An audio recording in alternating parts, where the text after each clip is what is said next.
നമസ്കാരം. റാഫ്റ്റോ ക്രിക്കറ്റിലേക്ക് അവർക്കും സ്വാഗതം. IPL ഇന്ന് ഡബിൾ ഹെഡറാണ്. ഇന്ന് 2 മത്സരങ്ങളുണ്ട്. ആഫ്റ്റർനൂൺ മാച്ച് RRഉം SRHും തമ്മിലാണ്. ഹൈദരാബാദിൽ വെച്ച് 3:30 മത്സരം ആരംഭിക്കുക. ഇന്നത്തെ ദിവസം സിക്സർ വെടിക്കെട്ടിന് തിരികൊളുത്തപ്പെടുമെന്ന പ്രതീക്ഷയിലാണ് ക്രിക്കറ്റ് പ്രേമികളുള്ളത്. കാരണം ഹൈദരാബാദിൻ്റെ ഒരു അൾട്രാ അഗ്രസീവ് അപ്രോച്ച് കഴിഞ്ഞ സീസണിൽ നമ്മൾ കണ്ടതാണ്.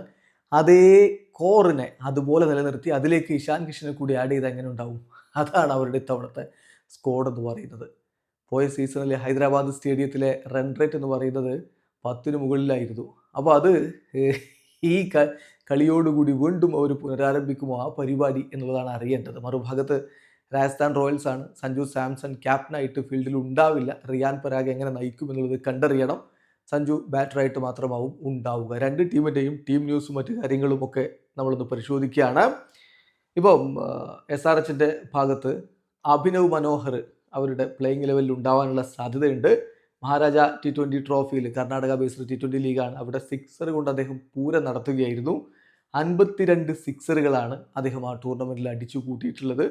അതോടൊപ്പം തന്നെ SRHൻ്റെ 4th ഓവർസീസ് പ്ലെയർ ആരായിരിക്കും എന്നുള്ളൊരു ചോദ്യമുണ്ട്. അതിപ്പം സാംബയെ ഉപയോഗപ്പെടുത്തുമോ കാമിൻഡു മെൻഡിസിനെ ഉപയോഗപ്പെടുത്തുമോ എന്നുള്ളതാണ് അറിയേണ്ടത്. അവരുടെ ബാറ്റിങ്ങിൻ്റെ ഡെപ്ത് ഒന്നുകൂടി വർദ്ധിപ്പിക്കുക എന്നാണ് ഉദ്ദേശമെങ്കിൽ കാമിൻഡു മെൻഡിസ് ആയിരിക്കും വരിക. അതല്ല, അവർക്ക് ബൗളിങ്ങിന് പ്രാധാന്യം കൊടുക്കണം, ഒരു മികച്ച സ്പിന്നർ വേണം, ഫ്രണ്ട് ലൈൻ സ്പിന്നർ വേണം രാഹുൽ ചാർക്കൊപ്പം എന്നാണ് അവർ തീരുമാനിക്കുന്നതെങ്കിൽ ആദം സാംബയെ കളിപ്പിച്ചേക്കും. അവിടെ മാത്രമാണ് ഒരു കൺഫ്യൂഷൻ നിൽക്കുന്നത് SRHൻ്റെ കാര്യത്തിൽ. അപ്പോൾ SRHൻ്റെ ഒരു പ്രോബിൾ 11 നമ്മൾ നോക്കുകയാണെങ്കിൽ Travis Head, Abhishek Sharma, Ishan Kishan, Nitish Kumar Reddy, Henry Klaasen. എന്തൊരു ബാറ്റിംഗ് ലൈനപ്പാണ്. ദെൻ അനികേത് വർമ്മ, ഒപ്പം Abhinav Manohar. Number 8 Pat Cummins, then Harshal Patel, Rahul Chahar, Mohammed ഷാമി.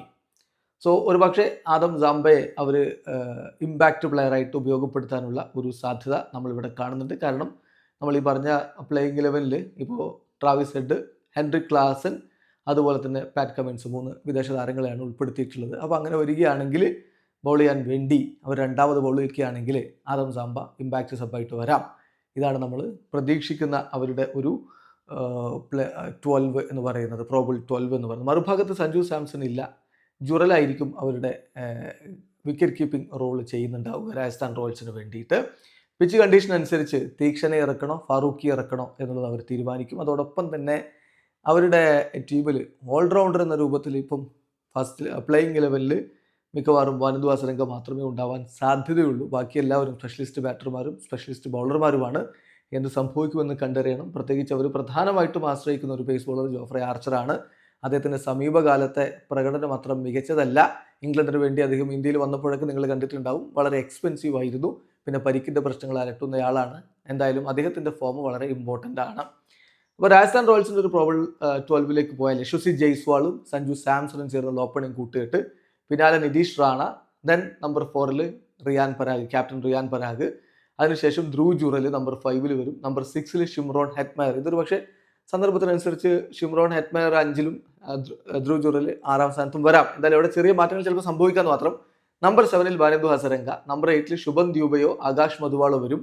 നമ്പർ 9 ജോഫ്രെ ആർച്ചർ, നമ്പർ 10-ൽ തീക്ഷണ ഓർ ഫസലക് ഫറൂഖി. ഞാൻ പറഞ്ഞല്ലോ, അത് പിച്ചിൻ്റെ സ്വഭാവം അനുസരിച്ചായിരിക്കും ആ തീരുമാനത്തിലേക്ക് പോവുക. ദെൻ നമ്പർ 11-ൽ സന്ദീപ് ശർമ്മ. തുഷാർ ദേശ്പാണ്ഡെയെ ഇമ്പാക്റ്റ് സബായിട്ട് ഉപയോഗപ്പെടുത്താനാണ് സാധ്യത. ഏതായാലും വലിയ റണ്ണൊഴുകാൻ സാധ്യതയുള്ളൊരു മത്സരമാണ്. ആഫ്റ്റർനൂൺ മാച്ചാണ്. പ്രത്യേകിച്ച് ശ്രദ്ധിക്കേണ്ട കാര്യം, മഴയ്ക്കുള്ള യാതൊരുവിധ ഫോർകാസ്റ്റും ഇപ്പോൾ കാണുന്നില്ല എന്നുള്ളത് കൂടിയാണ്. അപ്പോൾ അതനുസരിച്ച് വളരെ ഹോട്ടായിട്ടുള്ള ഒരു കണ്ടീഷനാണ്. നല്ല റൺസ് പിറക്കും എന്ന് തന്നെയാണ് എല്ലാവരും പ്രെഡിക്റ്റ് ചെയ്യുന്നത്. വീഡിയോ അവസാനിക്കുന്നു. ക്രിക്കറ്റ് ലോകത്തെ കൂടുതൽ വിശേഷങ്ങളുമായി റാഫ്റ്റോ എത്താം.